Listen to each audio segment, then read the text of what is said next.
How to be heard by Julian Treasure. आवाज़ हमारी ज़िंदगी का एक इतना आम हिस्सा बन चुका है कि हम इसकी अहमियत पर बहुत कम ध्यान देते हैं। क्या आपने सोचा है कि अगर वो गाने नहीं होते तो क्या होता जिन्हें आप पसंद करते हैं? आवाज़ का इस्तेमाल सिर्फ बात करने में या गाने सुनने में ही नहीं होता, बल्कि इसका हमारे दिमाग पर बहुत गहरा असर पड़ता है। ये किताब हमें आवाज़ की ताकत के बारे में बताती है और साथ ही ये बताती है कि किस तरह से हम अपनी आवाज़ की ताकत का इस्तेमाल करके हज़ारों लोगों का दिल जीत सकते हैं। ये किताब हमें उन चीज़ों के बारे में बताती है जिनकी वजह से हम सामने वाले की बातों को अच्छे से नहीं सुन पाते या अपनी बात को सामने वाले को नहीं समझा पाते। इसे पढ़कर आप सीखेंगे आवाज़ से किस तरह हमारे बर्ताव में बदलाव आ सकता है। अच्छे से सुनने के लिए कौन सी 4 बातें ध्यान में रखना ज़रूरी है। अच्छे से बोलने के लिए किन बातों का ध्यान रखना ज़रूरी है। पहला सबक, आवाज़ हम पर अलग अलग तरह से असर डाल सकती है। आवाज़ का हमारे शरीर पर और हमारे दिमाग पर बहुत गहरा असर पड़ता है। दुनिया भर में किए गए अलग अलग सर्वे से हमें आवाज़ के बारे में बहुत सी चौंका देने वाली बातें पता लगी हैं। आइए इनके बारे में एक एक करके जानें। सबसे पहले बात करते हैं आवाज़ का हमारे शरीर पर क्या असर होता है। वर्ल्ड हेल्थ ऑर्गेनाइजेशन की माने तो दुनिया भर में लगभग 80 लाख लोग रात को ट्रैफिक के शोर की वजह से अच्छी तरीके से सो नहीं पाते, जिसकी वजह से उनका तनाव बढ़ रहा है। वे लोग अपने काम को अच्छे से नहीं कर पा रहे हैं और साथ ही उनका इम्यून सिस्टम कमज़ोर हो रहा है, जिससे वे बहुत ज़्यादा बीमार पड़ रहे हैं। ज़्यादा तेज़ आवाज़ की वजह से लोगों में गुस्सा भी बढ़ रहा है। आवाज़ का दिमाग पर भी बहुत असर पड़ता है। जब हम कोई गाना सुनते हैं तो हमारे दिमाग में डोपामिन निकलता है, जिससे हमें राहत मिलती है। दुनिया भर के बहुत से लोग गाने सुनकर अपना तनाव कम करते हैं। इसके अलावा आवाज़ का असर इस पर भी पड़ता है कि हम किस तरह से और कितने अच्छे तरीके से सोच सकते हैं। रिसर्च ये बताते हैं कि हर रोज़ ऑफिस में शोर होने की वजह से या कुछ लोगों के बात करने की वजह से लोग लगभग 67% कम काम करते हैं। 1800 ब्रिटिश वर्कर्स पर की गई रिसर्च में पता लगा है कि शोर की वजह से जो ध्यान भटकता है उससे लोग कुल मिलाकर अपने काम का 2 घंटा गंवा देते हैं। इसके अलावा आवाज़ से हमारे बर्ताव में बदलाव भी आ सकते हैं।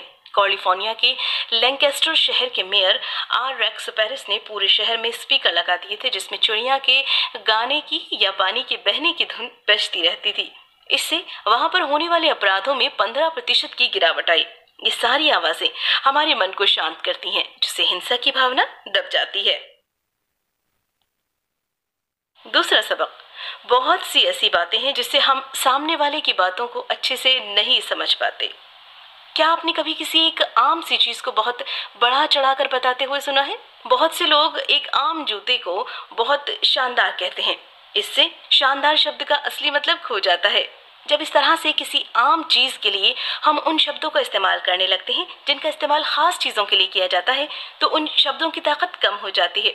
इसके बाद हमारी ये मानसिकता होती है कि हम चाहते हैं कि हम हमेशा सही हों। इसीलिए कभी कभी खुद को साबित करने के लिए हम सामने वाले की बात को अच्छे से नहीं सुनते।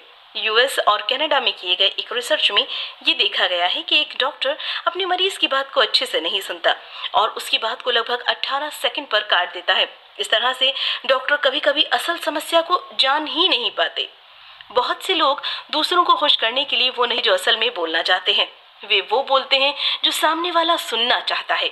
बहुत से बच्चे होते हैं जो इस बात की चिंता करते हैं कि लोग उनके बारे में क्या सोच रहे होंगे और इसीलिए वे लोगों को खुश करने के लिए खुद को बहुत सजाते हैं। लेकिन क्योंकि वो खुद को सजाने पर वे नहीं रह जाते जो वे असल में हैं, लोग इनकी बात पर भरोसा नहीं करते। बहुत बार लोग अपनी भावनाओं को छिपाने के लिए भी खुलकर बात नहीं करते। बहुत से लोग नहीं चाहते कि लोग उनके बारे में जानें, इसीलिए वे किसी बात को घुमा फिरा कर करते हैं जिससे सामने वाले को अच्छे से वो बात समझ में नहीं आती। ये सारी ही बातें हमारी बातचीत में एक रुकावट का काम करती हैं, जिससे हम सामने वाले को पूरी बात नहीं समझा पाते। तीसरा सबक, हम कितना अच्छा सुनते हैं ये हमारे अनुभव पर निर्भर करता है। बहुत से लोगों का कहना है कि हम अपनी खूबियों को अपने माता पिता से लेते हैं। हमारी ताकतें और हमारी कमजोरियां हमारे जीन्स में होती हैं और हम कितना अच्छा सुनते हैं या बोलते हैं ये भी हमारे जीन्स तय करते हैं। लेकिन एक रिसर्च में ये बात सामने आई है कि हमारे सुनने की क्षमता हमारे अनुभव पर निर्भर करती है, ना कि हमारे जीन्स पर। एग्जाम्पल के लिए, अगर 2 जुड़वा बच्चों में से एक बच्चा अक्सर टीवी देखता है और एक ज्यादा किताबें पढ़ता है, तो किताब पढ़ने वाले बच्चे की सुनने की क्षमता ज्यादा होगी। यहाँ पर गौर करने वाली बात यह है कि वे बच्चे जुड़वा हैं और एक ही माँ बाप से पैदा हुए हैं, फिर भी उनमें अलग अलग खूबियां आ जाती हैं। इसके अलावा सामने वाले से आपका जितना लगाव होगा, आप उनकी बात को उतना ही ध्यान से सुनेंगे। अगर किसी पति पत्नी की शादी को ज्यादा समय नहीं हुआ है तो वे एक दूसरे की बातों को ज्यादा सुनते और समझते हैं। इसके अलावा जहाँ तक बोलने का सवाल है, लोग हमारे मुंह से निकले गए शब्दों को बहुत ध्यान से सुनते हैं और उसका मतलब भी निकालने लगते हैं। कभी कभी ऐसा होता है कि आप कहना कुछ और चाहते हैं, लेकिन सही शब्दों का इस्तेमाल न करने की वजह से सामने वाला आपकी बात को कुछ और ही मतलब निकाल लेता है। कुछ ऐसा ही हुआ गेराल्ड रत्नर के साथ, जो कि 1991 में एक गहने की दुकान के चेन के मालिक थे। उन्होंने इंस्टीट्यूट ऑफ डायरेक्टर्स कॉन्फ्रेंस में मजाक मजाक में कह दिया कि उनके यहाँ के गहने इतने कम दाम में इसलिए मिल जाते हैं क्योंकि उनके हीरे की क्वालिटी अच्छी नहीं होती। लेकिन उनका ये मजाक उनके लिए महंगा पड़ गया क्योंकि लोगों ने उनकी बात को सच मान लिया। उन्होंने उनकी दुकान में जाना बंद कर दिया, जिससे कुछ वक्त में ही रत्नर बैंकरप्ट हो गए।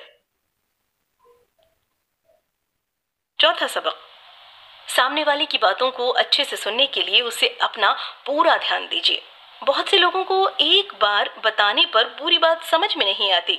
कभी कभी ये हर किसी के साथ होता है कि उस व्यक्ति को वही बात हमें 2 बार समझानी होती है। अगर ये आपके साथ भी होता है तो वक्त आ गया है अपनी सुनने की कला को सुधारने का। अच्छे से सुनने के लिए सबसे पहले बोलने वाले से आंखें मिलाइए। माइकल एर्गोयल ने अपनी किताब बॉडीली कम्युनिकेशन में बताया है कि सुनते वक्त हम बोलने वाले से 70% समय तक आंखें मिलाते हैं और बोलते वक्त सिर्फ 40% तक। आंखें मिलाकर सुनने के बहुत फायदे हैं। सबसे पहले तो इससे हम खुद को सुनते वक्त कोई और काम करने से रोक लेते हैं, जिससे हम सामने वाले को अपना पूरा ध्यान दे पाते हैं। इसके बाद इससे हम सामने वाले को ये दिखाते हैं कि हम असल में उसकी बात पर ध्यान दे रहे हैं, जिससे वो अपनी बात को अच्छे से बता पाते हैं। इसके अलावा सुनते वक्त आप सामने वाले से सहानुभूति जताने की कोशिश कीजिए। मॉरिसियो पिकरिंग, जो कि यूनिवर्सिटी ऑफ मैन में इंटरपर्सनल कम्युनिकेशन के एक्सपर्ट हैं, बताते हैं कि सहानुभूति से सुनने के लिए हमें 4 बातों पर ध्यान देना चाहिए। अपनी भावनाओं से पहले सामने वाले की भावनाओं को रखना, दूसरे की राय को पूरी तरह से अपनाना, खुद को सामने वाले की जगह रखकर उसके अनुभव को महसूस करना, उसकी बातों में या उसकी राय में कमियां ना निकालना। अगर आप इन 4 बातों पर अच्छे से ध्यान देंगे तो आप सामने वाले की बातों को ज्यादा अच्छे से समझ पाएंगे। ज्यादातर माता पिता अपने बच्चों की बात को ध्यान से नहीं सुनते। जब भी बच्चा अपनी चिंता या किसी परेशानी को उनसे आकर बताता है, या तो उसके माँ बाप ये कहकर उसे भगा देते हैं, उसे क्या पता भी कि परेशानियां क्या होती हैं, या फिर वे उसे समझे बिना ही उसकी समस्या का समाधान बताने लगते हैं। इससे बच्चा समझ जाता है कि वो उसकी बात समझ नहीं रहे हैं और वो आगे से अपनी परेशानी अपने तक ही रखता है। 5वां सबक, अपनी बात को कहानियों की मदद से और आसान शब्दों में सुनाइए। हम जिस तरह से बोलते हैं उसका सुनने वाले पर बहुत असर पड़ता है, लेकिन हम जो बोलते हैं उसका भी सुनने वाले पर बहुत असर पड़ता है। अगर आप जो बोल रहे हैं वो सुनने वाले को समझ में नहीं आ रहा है या वो उसे ध्यान से नहीं सुन रहा है, तो आपके बोलने का उस पर कोई असर नहीं पड़ेगा। अगर आप चाहते हैं कि सामने वाला आपकी बात को सुने तो आप कहानियों का सहारा ले सकते हैं। जब भी हम किसी को कहानी सुनाते हैं तो वो हमारी बात को कुछ ज्यादा ध्यान से सुनता है। और अगर आपकी कहानी में एक गरीब हीरो अंत में अमीर बन जाता है तो लोगों को आपकी कहानी कुछ ज्यादा ही पसंद आएगी। इसके अलावा आप असल जिंदगी की कहानियां सुनाकर भी लोगों का ध्यान खींच सकते हैं। एग्जाम्पल के लिए ब्रायन सिल्वेस्टन एक सोशल जस्टिस एक्टिविस्ट हैं, जिन्होंने 2012 में अपना टेड टॉक किया था। उन्होंने बताया कि किस तरह से अमेरिका के न्याय के सिस्टम में भेदभाव किया जा रहा है। उनकी इस स्पीच को लोगों ने बहुत पसंद किया था। इसके बाद आपको इस पर भी ध्यान देना चाहिए कि आप जो बोल रहे हैं वो सामने वाले को समझ में आए। बराक ओबामा को लोग इसीलिए पसंद करते थे क्योंकि वो अपनी हर स्पीच को कुछ इस तरह से बोलते थे कि एक आम आदमी को भी उनकी बात समझ में आ जाए। 2010 में उन्होंने प्लेन राइटिंग एक्ट लागू किया, जिसमें उन्होंने एजेंसी को ऐसी भाषा इस्तेमाल करने के लिए कहा जिसे एक आम आदमी समझ सके। बहुत से लोग ये दिखाने के लिए कि वे कितना जानते हैं अपनी स्पीच में ऐसे शब्दों का इस्तेमाल करते हैं जिसे समझना मुश्किल होता है। इस तरह से उन्हें सुनने वाले लोग बहुत कम होते हैं क्योंकि उनकी बात सभी को समझ नहीं आती। 6वां सबक, अच्छा पोस्चर अपनाकर और अपनी आवाज की टोन पर ध्यान देकर आप बोलने की कला को सुधार सकते हैं। क्या आपने कभी किसी ऐसे व्यक्ति को देखा है जो बहुत जोर जोर से गाने गाता हुआ जा रहा हो, या किसी को कभी फोन पर बहुत तेज बात करते हुए सुना है? इस तरह के लोगों से हर किसी को परेशानी होती है, जो कि कुछ ज्यादा जोर से बोलते हैं या फिर अपनी टोन पर ध्यान नहीं देते। अब सवाल यही है कि कहीं ये व्यक्ति आप तो नहीं है? अगर आपकी अपनी स्पीच में कुछ ज्यादा जोर से बोल रहे हैं तो आपके सुनने वाले लोग बोर हो जाएंगे, वे शायद आपको नापसंद भी करने लगे। इसीलिए जरूरी है कि आप अपनी टोन पर कुछ खास ध्यान दें। इसके अलावा अगर आप बहुत सारे लोगों के सामने स्पीच देना चाहते हैं तो सबसे पहले अपने पोस्चर पर ध्यान दीजिए। अच्छा बोलना कुछ ऐसा नहीं है जिसे कोई साथ लेकर पैदा होता है, आप उसे कुछ प्रैक्टिस करके सुधार सकते हैं। सबसे पहले आपको अपने टेक्स्ट नेक पोस्चर को सुधारना होगा। आज के वक्त में हम मोबाइल और लैपटॉप इतना ज्यादा इस्तेमाल करते हैं कि हमारी गर्दन आगे की तरफ झुक गई है। अगर आपको ये देखना है तो एक दीवार के सहारे अपनी पीठ को लगाकर खड़े हो जाइए और ये देखिए क्या आपके सिर के पीछे का हिस्सा दीवार को छू रहा है। अगर नहीं तो आपके पास भी टेक्स्ट नेक है। इसके लिए अपने सिर को पीछे दीवार तक ले जाइए और फिर वहीं पर रखे रखिए, जैसे कि किसी ने रस्सी से आपका सिर पीछे बांधा हो। इसकी हर दिन प्रैक्टिस कीजिए और समय के साथ आपका ये पोस्चर सुधर जाएगा। कुल मिलाकर आवाज हमारे शरीर और हमारे दिमाग पर गहरा असर डालती है। बोलने से ज्यादा जरूरी सुनना होता है और सामने वाले की बात को सुनने के लिए उससे आंखें मिलाइए और उसे अपना पूरा ध्यान दीजिए। अपनी आवाज का अच्छे से इस्तेमाल करने के लिए अपने पोस्चर पर, अपने बोलने के तरीके पर और अपने शब्दों पर खास ध्यान दीजिए। बोलते वक्त आसान शब्दों का इस्तेमाल कीजिए। क्या करें? अपने फोन से सारे अलर्ट बंद कर दीजिए। इससे पहले कि आप अपने दिन की शुरुआत करें, अपने फोन और अपने लैपटॉप के सारे नोटिफिकेशन अलर्ट साउंड को बंद कर दीजिए। बार बार इन अलर्ट्स की वजह से आपका ध्यान अपने काम से भटकता है और आप इससे कम काम कर पाते हैं।